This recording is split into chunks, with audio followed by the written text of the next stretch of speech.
Hello everyone, ഇത് എൻ്റെ പുതിയൊരു യൂട്യൂബ് ചാനലാണ്. അതിൻ്റെ ഫസ്റ്റ് വീഡിയോ ആണ്. ഈ ചാനൽ നിങ്ങൾക്ക് വേണ്ടി ഒന്ന് ഇൻട്രൊഡ്യൂസ് ചെയ്യുകയാണ്. ഈ ചാനലിലൂടെ ഞാൻ ഡിസ്കസ് ചെയ്യാനായിട്ട് ആഗ്രഹിക്കുന്നത് ന്യൂസിലാൻഡ് നഴ്സിംഗ് കൗൺസിൽ പ്രോസസ്സിങ് ചെയ്തുകൊണ്ടിരിക്കുന്ന നഴ്സിംഗ് കാൻഡിഡേറ്റ്സിന് വേണ്ടിയിട്ടാണ്. പഴയ പാത്വേ എന്ന് പറയുന്നത് ക്യാപ് പ്രോഗ്രാം ആയിരുന്നു. ബട്ട് ഇപ്പോൾ ലേറ്റസ്റ്റ് ആയിട്ട് ന്യൂസിലാൻഡ് പ്രോസസ്സ് ചെയ്യുമ്പോൾ അതിലൊരു ന്യൂ പാത്വേ ആണ് നഴ്സിംഗ് കൗൺസിൽ ഇൻട്രൊഡ്യൂസ് ചെയ്തിരിക്കുന്നത്. അപ്പോൾ അതിൽ വന്നിട്ടുള്ള ഒരു മാൻഡേറ്ററി അല്ലെങ്കിൽ ഒരു മസ്റ്റ് റിക്വയർമെൻ്റ് ആണ് IQN തിയറി എക്സാം ആൻഡ് ഓസ്കി എന്ന ക്ലിനിക്കൽ എക്സാം. ഇത് രണ്ടും പാസ്സായെങ്കിൽ മാത്രമാണ് നമുക്കൊരു രജിസ്റ്റേർഡ് നഴ്സായിട്ട് ന്യൂസിലാൻഡിൽ വർക്ക് ചെയ്യാൻ പറ്റുകയുള്ളൂ. സോ അതിൽ ന്യൂ പാത്വേയിലാണ് നമ്മൾ IQN theory exam first attend ചെയ്തിരിക്കണം. അതിനുശേഷം ന്യൂസിലൻഡ് എന്ന രാജ്യത്ത് ചെന്നിട്ടാണ് നമ്മൾ ഓസ്കി എന്ന ക്ലിനിക്കൽ എക്സാമിനേഷൻ അറ്റൻഡ് ചെയ്യേണ്ടത്. ഇനി തിയറി എക്സാം നമ്മുടെ അതർ കൺട്രീസിലെല്ലാം തന്നെ അവൈലബിൾ ആണ് സെൻറ്റേഴ്സ്. ഓക്കെ, ഇതാണ് ഇനി ഈ ഒരു ന്യൂ പാത്വേയുടെ സ്ട്രക്ചർ എന്ന് പറയുന്നത്. നമ്മൾ നഴ്സിംഗ് കൗൺസിൽ നഴ്സിംഗ് പ്രോസസ്സ് ചെയ്തുകൊണ്ടിരിക്കുമ്പോൾ നമ്മൾക്ക് ഇൻവിറ്റേഷൻ മെയിൽ വരും. You are eligible for the IQN theory exam എന്ന് പറഞ്ഞിട്ട്. IQN എന്ന് പറഞ്ഞാൽ ഇൻ്റർനാഷണലി ക്വാളിഫൈഡ് നഴ്സസ് എന്നാണ്. സോ അവരുടെ നഴ്സിംഗ് നോളജ് അസസ് ചെയ്യാൻ വേണ്ടി നഴ്സിംഗ് കൗൺസിൽ കണ്ടക്ട് ചെയ്യുന്ന എക്സാമാണ് IQN തിയറി എക്സാം. സോ ഈ ഒരു ഇൻവിറ്റേഷൻ മെയിൽ നമ്മൾ റിസീവ് ചെയ്താൽ ആ ചെയ്യുന്ന ഡേറ്റ് മുതൽ 6 months ആണ് നമുക്ക് ഈ എക്സാം എഴുതാൻ വേണ്ടിയിട്ട് അവർ തന്നിട്ടുള്ള ഒരു ടൈം ഫ്രെയിം എന്ന് പറയുന്നത്. ഓക്കെ, ഈ 6 monthsനുള്ളിൽ ഒരു ഗുഡ് പ്രൊവിഷൻ ഉണ്ട്. നമുക്ക് 3 times ചാൻസ് ഉണ്ട് എക്സാം അറ്റൻഡ് ചെയ്യാനായിട്ട്. അതായത് എല്ലാവരും തന്നെ ഫസ്റ്റ് ടൈം പാസ്സാവാൻ നോക്കുക. അങ്ങനെ പാസ്സാവട്ടെ എന്ന വിഷയമാണ്. ബട്ട് എന്തെങ്കിലും റീസൺ കൊണ്ട് നമ്മൾ ഫസ്റ്റ് ടൈം ഒന്ന് ഫെയിലായാൽ ഈ 6 monthsനുള്ളിൽ നമുക്ക് 2 ചാൻസും കൂടി അറ്റൻഡ് ചെയ്യാമെന്നുള്ളതാണ്. ഓക്കെ, അപ്പോൾ ഈ 6 monthsനുള്ളിൽ തിയറി പാസ്സായിട്ടാണ് നമ്മൾ ന്യൂസിലൻഡിൽ ചെന്ന് ഓസ്കി ക്ലിനിക്കൽ എക്സാമിനേഷൻ അറ്റൻഡ് ചെയ്യേണ്ടത്. ഓക്കെ, സോ ഇതാണ് ഈ ഒരു ന്യൂ പാത്വേയിൽ വരുന്ന ഒരു ഫ്രെയിം എന്ന് പറയുന്നത്. ഇനി നമുക്ക് IQN എക്സാം എന്താണെന്ന് നോക്കാം. IQN എക്സാമിൽ നമ്മൾ തിയറി എക്സാം എന്നാണ് പറയുന്നത്. സോ നമ്മുടെ തിയറി നോളജ് തന്നെയാണ് ഇവിടെ അസസ് ചെയ്യുന്നത്. ഈ ഒരു IQN exam multiple choice questions സ്ട്രക്ചേഴ്സിലുള്ള എക്സാമാണ്. ഒരു ചോദ്യവും അതിന് 4 മൾട്ടിപ്പിൾ ചോയ്സ് ഓപ്ഷനുമാണ് അവർ തന്നിട്ടുള്ളത്. അതിൽ ഒരെണ്ണമാണ് കറക്റ്റ് ആൻസർ. നമുക്കറിയാമല്ലേ, മറ്റേ 3 ഓപ്ഷൻസും റോങ് ആയിരിക്കും. സോ നമ്മുടെ ടാസ്ക് എന്ന് പറയുന്നത് ഇതിലെ കറക്റ്റ് ആൻസർ ചൂസ് ചെയ്ത് സബ്മിറ്റ് ചെയ്യുക എന്നുള്ളതാണ്. സോ ഈ തിയറി എക്സാം നമുക്ക് 3 hours ആണ്. ടോട്ടൽ ടൈം എന്ന് പറയുന്നത് 3 hours ആണ്. ഈ 3 hours നമ്മൾ 2 പാർട്ടാണ് എക്സാം അറ്റൻഡ് ചെയ്യേണ്ടത്. 2 പാർട്ടായിട്ടാണ് എക്സാം അറ്റൻഡ് ചെയ്യേണ്ടത്. First one part A and part B. Okay, so part എയും പാർട്ട് ബിയും കൂടെയാണ് 3 hours ടൈമിൽ നമ്മൾ അറ്റൻഡ് ചെയ്യേണ്ടത്. അതിൽ പാർട്ട് A എന്ന് പറഞ്ഞാൽ അതിൻ്റെ title medication safety and drug calculation ആണ്. ഓക്കെ, സോ പാർട്ട് എയുടെ ടൈം എന്ന് പറയുന്നത് 30 minutes ആണ്.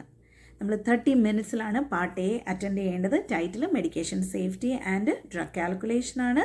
ഇതിൽ 12 questions ആണുള്ളത്. 12 ചോദ്യങ്ങളാണ് നമ്മൾ ഈ ഒരു പാർട്ട് Aയിൽ അറ്റൻഡ് ചെയ്യേണ്ടത്. അതിനാണ് 30 minutes ഉള്ളത്. ഓക്കെ, ഇനി ഈ പാർട്ട് Aയിലെ ക്വസ്റ്റ്യൻസ് എന്ന് പറഞ്ഞാൽ ടൈറ്റിൽ തന്നെ പറഞ്ഞു, medication safety and drug calculation. So of course ഇതിൽ 12 ചോദ്യങ്ങളും മെഡിക്കേഷൻ സേഫ്റ്റി അല്ലെങ്കിൽ ഡ്രഗ് കാൽക്കുലേഷനെ പറ്റിയിട്ടുള്ളതാണ്. അപ്പോൾ ഇതിലൊരു 1, 2, 3 ഒരു 3 questions എങ്കിലും മെഡിക്കേഷൻ അല്ലെങ്കിൽ ഡ്രഗ് കാൽക്കുലേഷനെ റിലേറ്റ് ചെയ്ത് നമുക്കുള്ള നോളജ് അസസ് ചെയ്യുന്ന രീതിയിലായിരിക്കും. ഫോർ എക്സാമ്പിൾ, നിങ്ങളൊരു പേഷ്യൻറ്റിന് മെഡിസിൻ കൊടുക്കാൻ പോകുന്നു. അപ്പോൾ ആ ഒരു പ്രിസ്ക്രിപ്ഷൻ നോക്കുമ്പോൾ നിങ്ങൾക്ക് തോന്നി ഇതൊരു റോങ് പ്രിസ്ക്രിപ്ഷനാണ്, പേഷ്യൻ്റെ ബോഡി വെയ്റ്റോ അദ്ദേഹത്തിൻ്റെ കണ്ടീഷനോ ഒക്കെ അനുസരിച്ചിട്ട് ഇതൊരു ഓവർഡോസ് ആണെന്ന് എനിക്ക് തോന്നി എന്നുണ്ടെങ്കിൽ as A nurse what is your first action? Okay, so അങ്ങനെയാണ് അത് നിങ്ങളുടെ മെഡിക്കേഷൻ സേഫ്റ്റിയെ അല്ലെങ്കിൽ ഡ്രഗ് കാൽക്കുലേഷന് റിലേറ്റ് ചെയ്ത് നിങ്ങളുടെ നോളജ് അസസ് ചെയ്യുന്ന രീതിയിൽ ഒരു 3 questions ഉണ്ടാവാം. അതിന് ശേഷമുള്ളതെല്ലാം തന്നെ കാൽക്കുലേഷൻ ബേസ്ഡ് ആയിരിക്കും. അതായത് ഇത്ര, ഫോർ എക്സാമ്പിൾ 50 mg ആണ് കൊടുക്കേണ്ടത്. അതൊരു TID ഓർഡറാണ്, അതായത് 3 times ആണ്. സോ 50 mg കൊടുക്കുമ്പോൾ പെർ ഡേ ടോട്ടൽ എത്രയാണ് അദ്ദേഹത്തിന് പെർ ഡേ കൊടുക്കേണ്ട മില്ലിഗ്രാം വെച്ചിട്ട്, അല്ലെങ്കിൽ നിങ്ങൾക്ക് 2 യൂണിറ്റ് തന്നിട്ട് ഒന്ന് മില്ലിഗ്രാമിലും ഒന്ന് മൈക്രോഗ്രാമിൽ അല്ലെങ്കിൽ മാക്രോഗ്രാമിലൊക്കെ തന്നിട്ടുള്ളത്. സോ അതിനെ എത്ര TID ബേസ്ഡ് എത്ര കൊടുക്കണം. അപ്പോൾ നമ്മൾ 2 യൂണിറ്റ് ആണെങ്കിൽ അതിനെ 1 യൂണിറ്റ് ആക്കി ആദ്യം കാൽക്കുലേറ്റ് ചെയ്യുക. അതിനുശേഷം നിങ്ങൾ ആൻസർ കണ്ടു. സോ 30 മിനിറ്റ്സ് ആവുമ്പോൾ നിങ്ങളുടെ ഈ ഒരു പാർട്ട് വൈൻഡപ്പ് ആവും, എൻഡ് ആവും.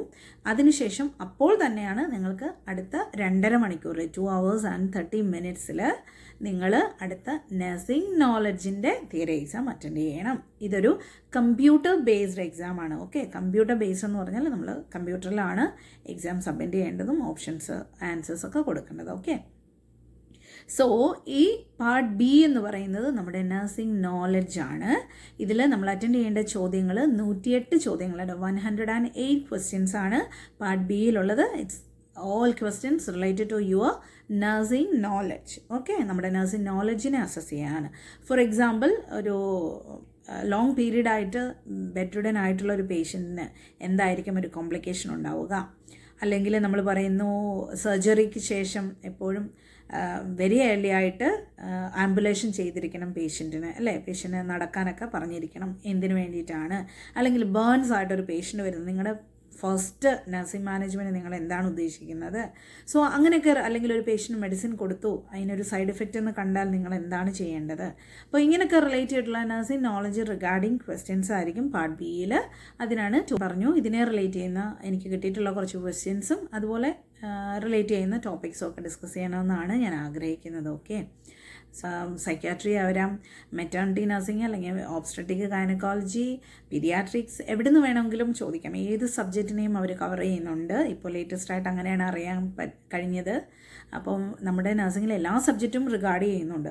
അപ്പം നമ്മൾക്ക് അത്യാവശ്യം ബേസിക് നോളജ്, ഏത് ടോപ്പിക്കിനെ പറ്റിയാണോ ചോദ്യത്തിൽ ചോദിച്ച് ആ ഒരു ക്വസ്റ്റ്യൻ റിഗാർഡ് ചെയ്യുന്നത് അതിനെപ്പറ്റി 4 ഓപ്ഷൻസ് തരുമ്പോൾ ആദ്യം നമ്മുടെ ടാസ്ക് എന്ന് പറയുന്ന കറക്റ്റ് ആൻസർ ഏതാണെന്ന് പോവുകയല്ല ചെയ്യേണ്ടത്. അതെപ്പോഴും നമുക്ക് സ്കോർ കുറയ്ക്കാനാണ് ചാൻസ്. നമ്മൾ ആദ്യം ആ ക്വസ്റ്റ്യൻ ക്ലിയർ ആയിട്ട് വായിച്ചിട്ട് നമ്മൾ ആ ഒരു ഓപ്ഷൻസും 4 ക്ലിയർ ആയിട്ട് വായിച്ച് ആദ്യം മനസ്സിലാക്കുക.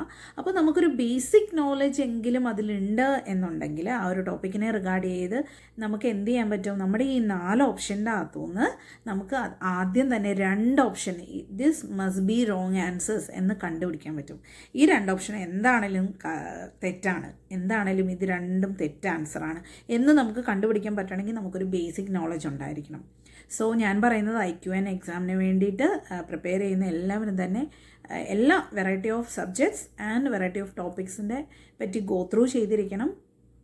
അപ്പോൾ എൻ്റെ ഈ ചാനലിൽ ഞാൻ ഇതിനെയൊക്കെ റിഗാർഡ് ചെയ്തിട്ടായിരിക്കും ഇനി അടുത്ത വീഡിയോസിലൊക്കെ ക്വസ്റ്റ്യൻസും അതുപോലെ ടോപ്പിക്കും ഡിസ്കസ് ചെയ്യുന്നുണ്ട്. സോ IQN പ്രോസസ്സ് ചെയ്തുകൊണ്ടിരിക്കുന്ന, അല്ലെ IQN എക്സാമിന് വേണ്ടി റെഡി ആയിക്കൊണ്ടിരിക്കുന്ന എല്ലാ കാൻഡിഡേറ്റ്സിനെയും എൻ്റെ ഈ ചാനലിലേക്ക് ഇൻവൈറ്റ് ചെയ്യുന്നു. Thank you for watching.